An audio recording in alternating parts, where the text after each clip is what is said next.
All right, let's go and see how Twitter reacted to the 3-2 defeat last night. Go on, take it away. We'll start with Luke, THFC Comps. His tweet says, Emerson is significantly worse than Walker Peters, Juan Foyth, Aurier, Trippier, Ryan Fredericks, Zeki Fries, and Carl Walker Peters. He should never put the shirt on again. Truly awful. Is he better? Is he worse than all the Leeds players? Walker Peters again had another good game, by the way, yesterday. Yeah, he was very good, Walker Peters, yesterday. I don't think he's worse than Zeki Fries somehow. No, I don't think Zeki Fries or Ryan Fredericks. Ryan Fredericks I don't rate that highly Ryan either. Fredericks. But you know, Juan Foyth, Aurier, I think they are very good argument to say he's worse than both of those players, and but especially we said Walker it at the Peters. time when we got rid of Aurier on a free, right? We were saying, if you're going to get rid of anyone, get rid of Doherty. He's much worse than Aurier. Oh, yeah, I said we cut Aurier's contract short. Yeah, I said at the time when we cut Aurier short, I said, look, I understand why we're doing it, but I also, obviously, I do think we need to improve on Aurier, but I said at the time, he is not the kind of quality player that you cut up, you just cancel his contract. He's not that bad that you have to cancel his contract. And definitely with Doherty, I'd much rather cancel Doherty's contract than Aurier. The problem is Doherty had 3 years left and Aurier had 1 year left. It was much easier to cut Aurier's. So it wasn't even a case of quality, it was a case of Any news of how money. he's doing out in Spain? Yeah, I don't know. I don't know if he's playing much under Villarreal. I don't really know. I haven't been following it. I think Foyth still plays. Ahead of him. Yeah, Foyth's ahead of him. But also on Emerson, I still stand by that he's a very young player coming to a new league, playing a completely new role. When he was bought by Spurs, he was bought to play a completely different role in a back four as a fullback, as opposed to a Conte wingback. A Conte wingback demands so much out of you. Demands so much out of you. He's not going to just come in straight away and be the best wingback in the world. You know, we're going to have to be patient with Emerson. And yes, he's making a lot of mistakes at the moment. And yes, he's not playing well enough at the moment. But I still call for patience with Emerson. And also at Emerson, yeah, look, obviously everyone's very angry about yesterday's performance, and me too. I thought it wasn't just, for me, it wasn't just his performance. Like, first of all, I thought his defending absolutely shambolic. He was letting his man go, blah blah blah. Also, I think on the ball, the amount of times the moves were breaking down from him, and we were playing like even like little passes that were just, and his control of the ball was very, very worrying. But I still think, unfortunately, he's our best option at right wing back, and that's just reality. I think his ability to be an option in the final third consistently is more valuable than Doherty. As much as I think Doherty might be a bit better on the ball than Emerson, I still think we need to keep trying to improve Emerson, because I think his ceiling's a lot higher than Doherty, unfortunately, and that's just reality. So I think we have to persist with him. That's just, I think maybe in games, for example, when we're playing at home to Norwich or whatever, or away at Burnley or something like that, I think you can play Doherty in those kind of games, because we're going to have a lot of possession. He's not going to be caught out as much at right wing back, and you can and he's might be a bit more of a threat in the final third. But in games like against City and better games, I think we need Emerson. I think that's just reality. The problem is to have Emerson as our only real competent right wing back in a normal game. That's the problem. That's why I was so annoyed that we never got a right wing back in January, because you know, you could see this all playing out. You could see it, and that's why we never gave the window a high rating, because of that right wing back role. That's my opinion anyway. Yeah, I agree. Charlie Eccleshare says, feels as though Tottenham are in a bit of a cycle where they play well and it's like, well, yeah, obviously their manager is Conte, and then they play badly and it's like, well, yeah, they obviously have some pretty average players. Still think the former will override the latter. Yeah, it does seem kind of a battle, doesn't it, between Conte's methods and average players costing us all the time, and it's kind of swings and roundabouts, and it's like which one side's going to win.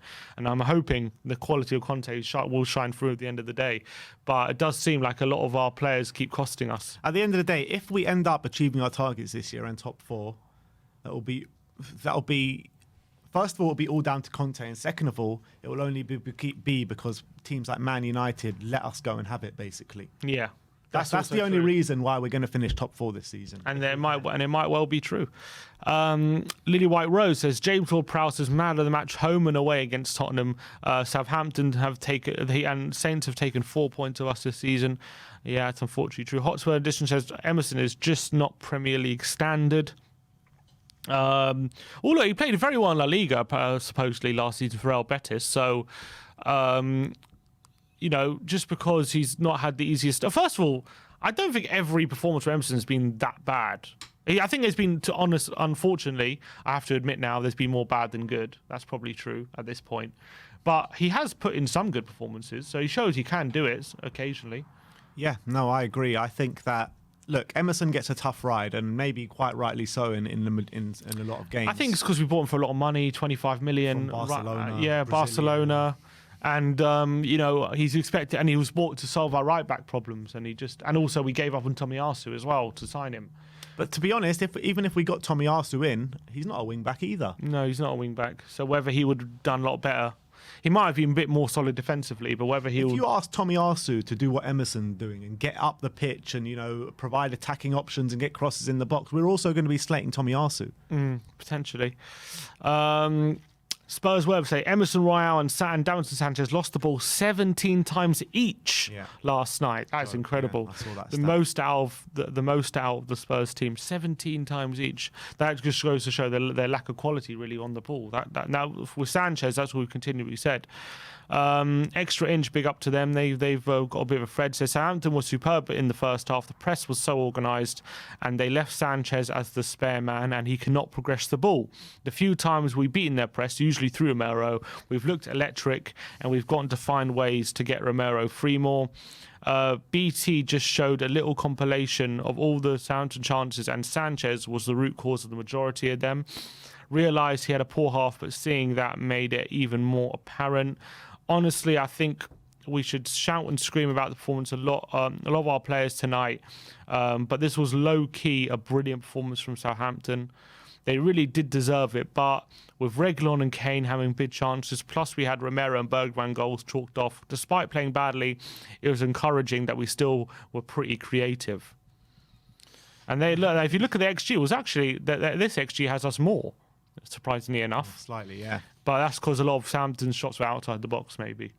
That's probably also what I was saying on Davinson Sanchez. I mean, I was giving him so much praise yesterday before the game. I was having a massive argument with someone yesterday about the Spurs defence and the Arsenal defence, and I was saying, yes, all these players are starting to come together under Conte. Sanchez playing really well. Spurs starting to get to grips with him. It looks like we're on a bit of an upward curve now. And every time this happens, every time Spurs start to give credit to their own players and start to give credit to players that have been failing in the past and looking a bit better now, they throw it right back in our faces every time. Yeah, and you would think we would learn our lessons, but no, never learn my lessons. As soon as Sanchez starts to play well, we're thinking, all right, and then he puts in form as he did yesterday. This is Spurs International tweeted 2-2 here. Here you can see how Sanchez is covering Romero's player with no awareness of what is happening behind him, leaving Emerson to try and cover two players. Davidson will have these lapses when man marking without someone like Dyer directing where he should be.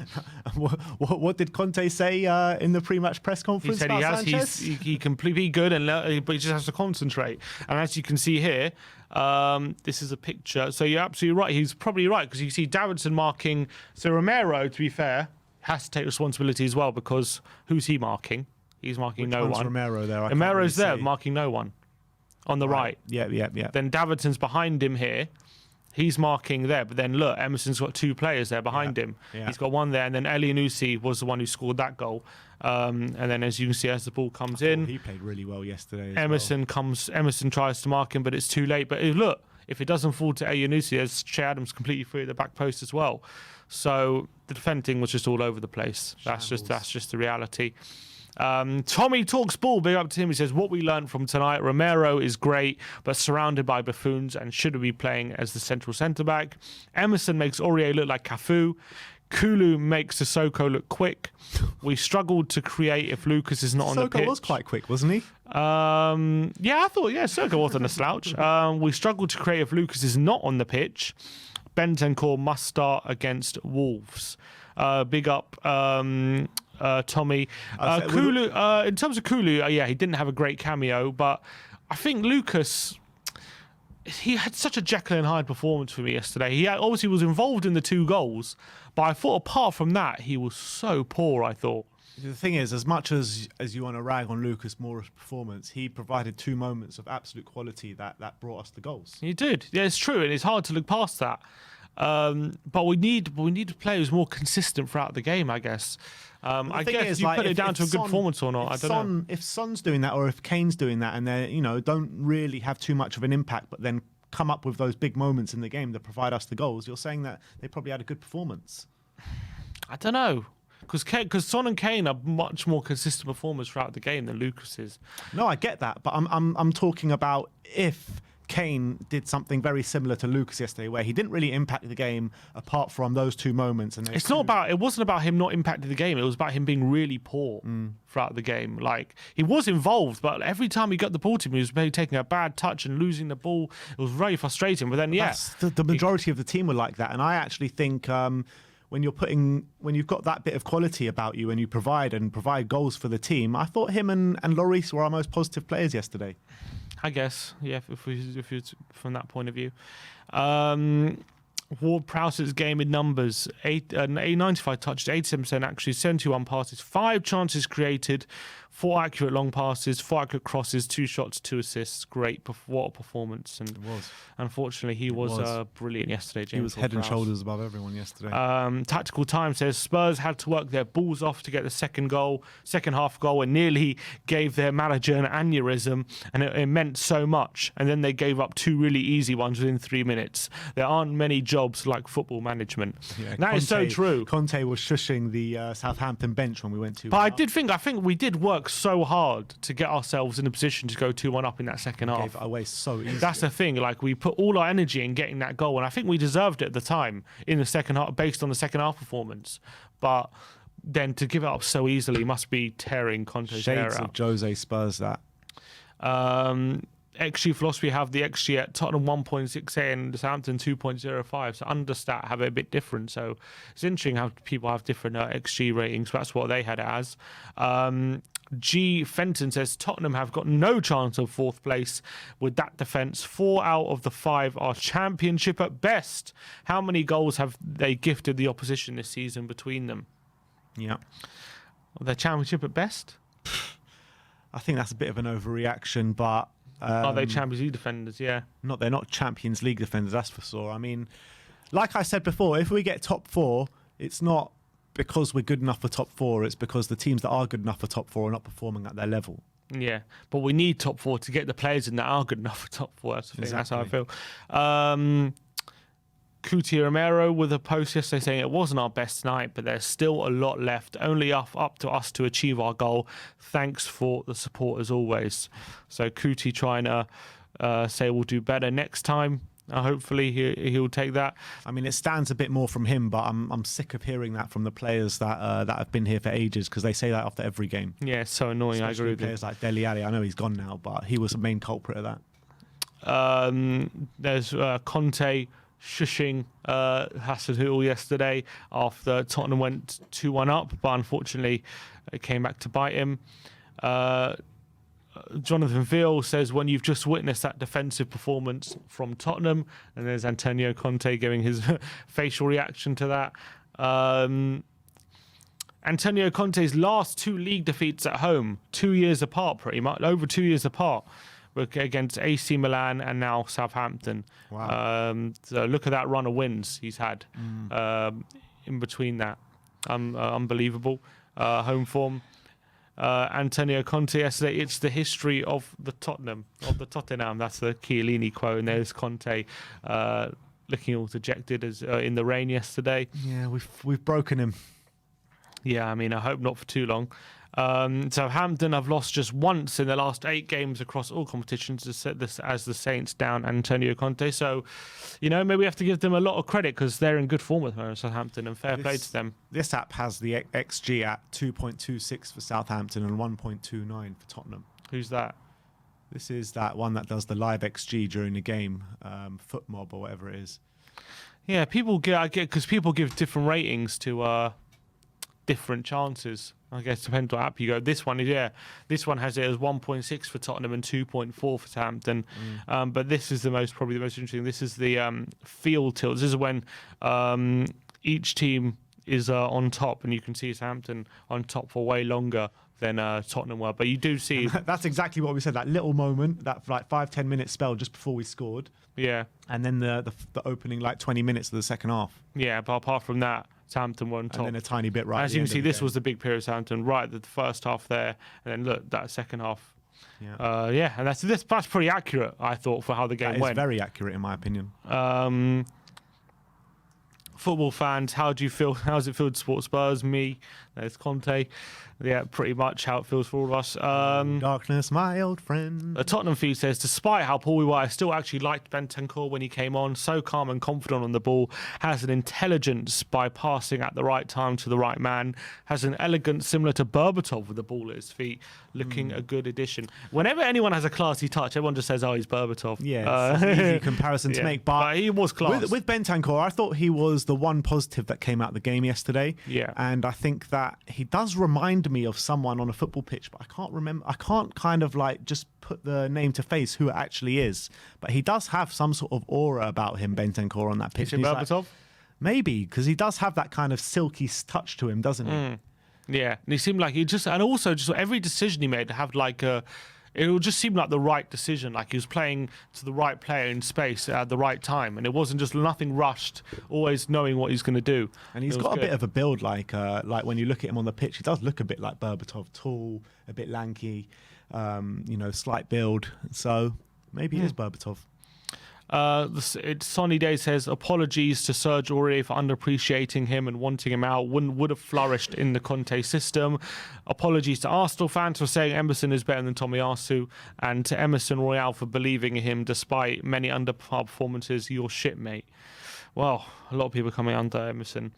Richard Arrowsmith says it's quite funny watching Bentancur play a one-touch pass, and the rest of our players absolutely shit themselves like they've just seen an alien come down from space.